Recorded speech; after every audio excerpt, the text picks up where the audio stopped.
Salut à tous, j'espère que vous allez bien. Je suis ravie de vous retrouver aujourd'hui pour une vidéo DIY. Je vais vous montrer comment j'ai customisé mes pots en terre cuite de façon très simple et assez rapide. Allez, c'est parti!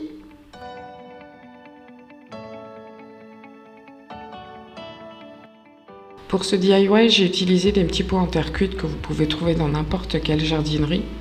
Pour commencer, je vais appliquer une première couche de gesso blanc que j'ai trouvé chez Action. Je trouve qu'il va bien pour ce genre de bricolage.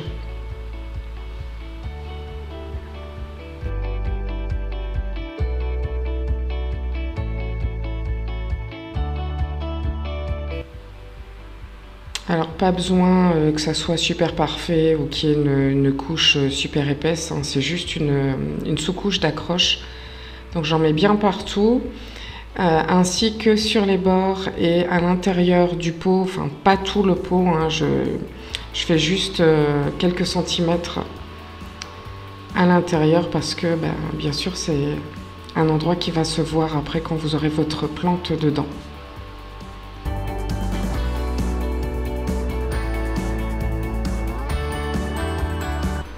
Une fois que cette couche est sèche, je vais passer une couche de peinture Vintage Paint blanche que j'ai trouvée également chez Action et que je vais appliquer avec un petit pinceau mousse en taponnant. Je trouve que ça donne un petit effet comme ça et je trouve ça chouette.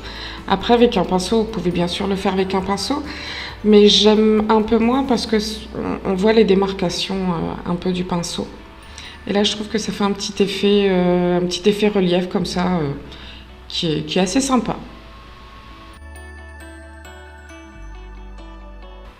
Alors, ce genre de pinceau, vous pouvez le retrouver également chez Action. Ça doit être dans le rayon loisirs créatifs ou le rayon enfant, je sais plus trop. Après, si vous n'avez pas ce genre de pinceau, vous pouvez utiliser tout simplement un morceau d'éponge et ça va tout aussi bien. Une fois que c'est bien sec, je vais coller tout autour du bord de la corde avec un pistolet à colle.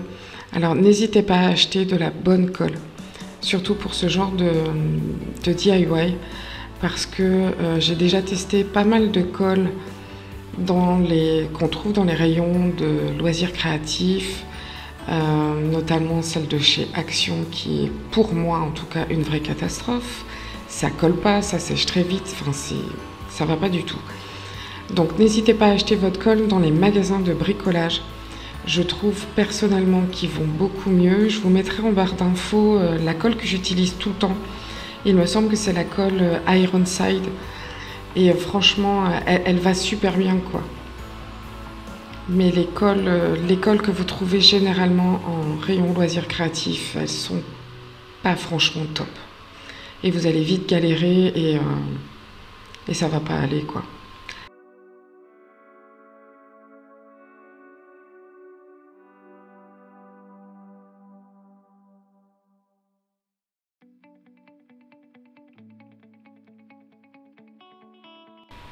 Voilà donc ce que ça donne pour l'instant.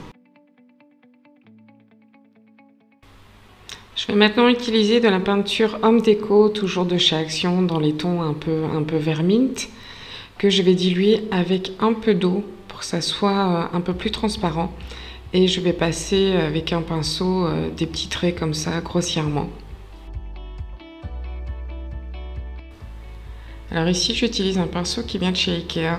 Ils vendent des petits sets de pinceaux qui se trouvent dans le rayon enfant, où il y a les petits jouets, etc. Je trouve qu'ils vont vraiment super bien. Alors si vous trouvez que c'est pas assez transparent pour vous, vous rajoutez juste un petit peu d'eau.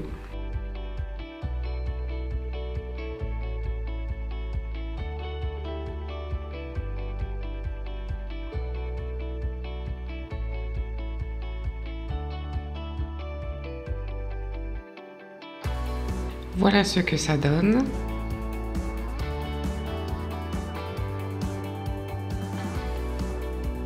Je vais maintenant utiliser une planche de tampon que j'avais trouvée chez Nose. Et je vais utiliser l'appareil photo parce que c'est un pot qui va aller dans ma scrap room Pour tamponner, j'utilise l'encre Archival Ink qui est une encre permanente.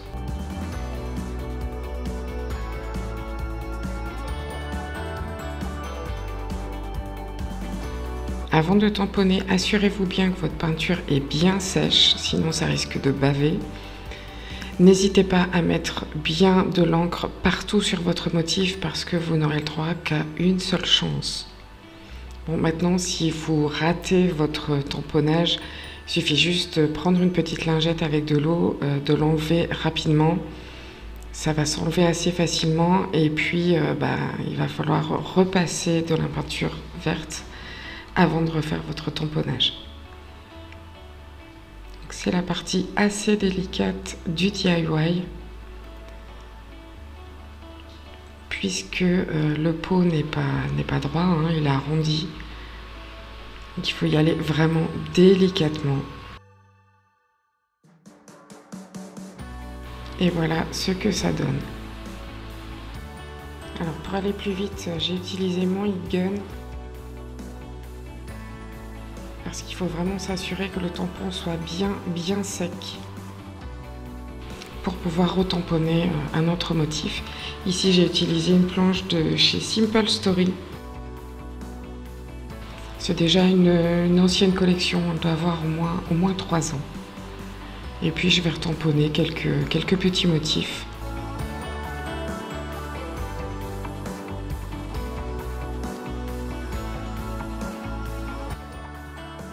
Alors voici ce que ça donne. Alors n'oubliez pas entre chaque motif de bien sécher parce que sinon ça risque de faire des catastrophes. J'ai également utilisé cette planche de tampon de chez Waffle Flower. J'ai juste utilisé le petit motif avec les petits cœurs. Et voici le résultat final. Nous passons maintenant au deuxième pot. Alors j'ai d'abord passé une sous-couche de gesso blanc. Ensuite je viens passer une deuxième couche avec de la peinture Vintage Paint, toujours avec le pinceau mousse. J'utilise ensuite de la peinture Homme Déco, toujours de chez Action, dans les tons rosés et je viens l'appliquer uniquement sur le bord du pot.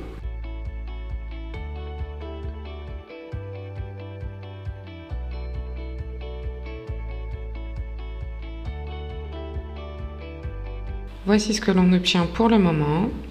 Ensuite, je vais utiliser un pochoir de la marque TCW. Et c'est le pochoir Mini Chicken Wire.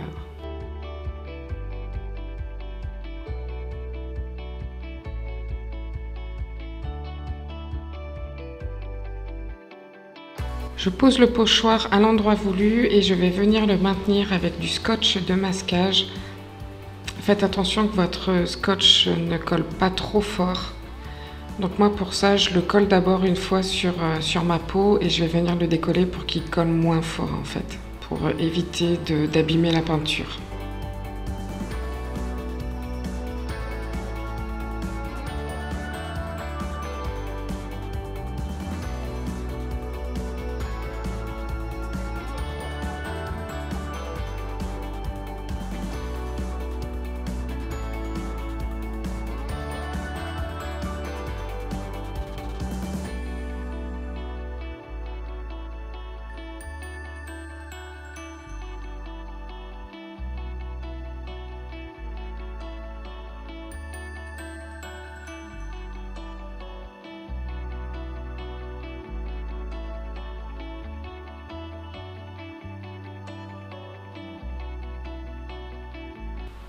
Je le maintiens quand même avec les mains pour que le pochoir reste bien tendu et reste bien à plat pour éviter que la peinture ne bave. Ensuite, je vais venir tamponner avec ma peinture et toujours le petit pinceau mousse. Avant de tamponner la peinture sur mon petit pot, je vais enlever l'excédent de peinture qui va se trouver sur le mousse pour éviter d'avoir un aspect comme ça compact. Je voulais que ça soit un aspect léger. Alors pour enlever l'excédent de peinture, il suffit juste de tamponner sur une feuille de brouillon avant de tamponner sur votre pot. Et comme je ne voulais pas que ça fasse un aspect linéaire, au niveau du pochoir, j'ai enlevé un morceau de masking tape pour pouvoir tamponner un petit peu sur les côtés. Une fois ma peinture bien sèche, je vais venir tamponner un petit motif. Ici, c'est une planche de chez Kesillard avec l'encre Archival Ink, comme tout à l'heure.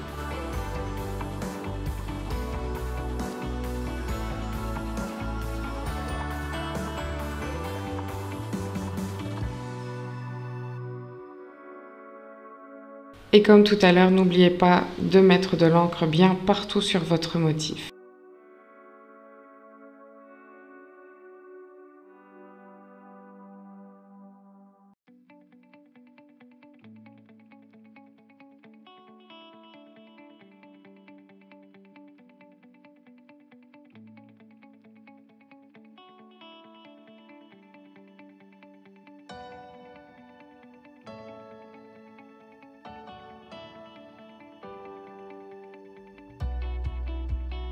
Et voici le résultat final.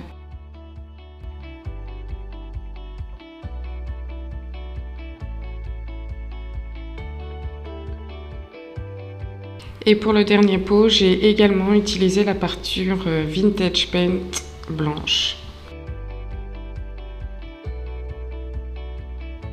Pour décorer celui-ci, j'ai tout simplement utilisé un ruban ou décalcomanie de la marque Kesillard que je vais venir appliquer sur le pot.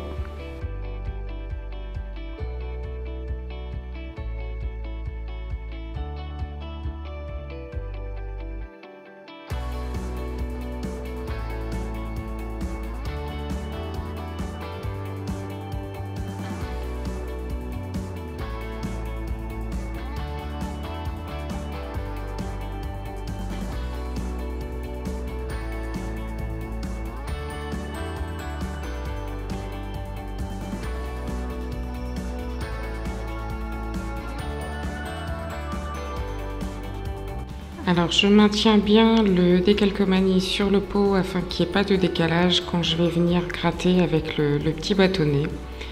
Et voici le résultat final.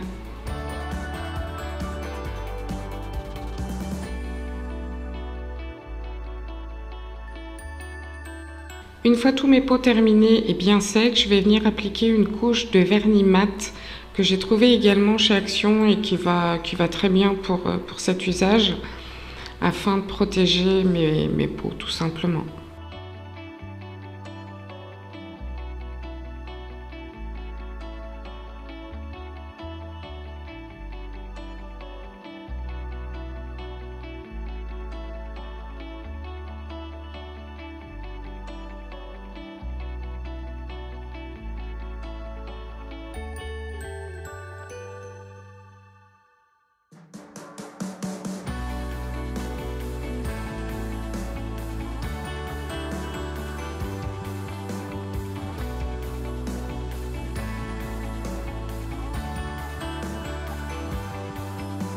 Voilà, cette vidéo est terminée, j'espère qu'elle vous aura plu.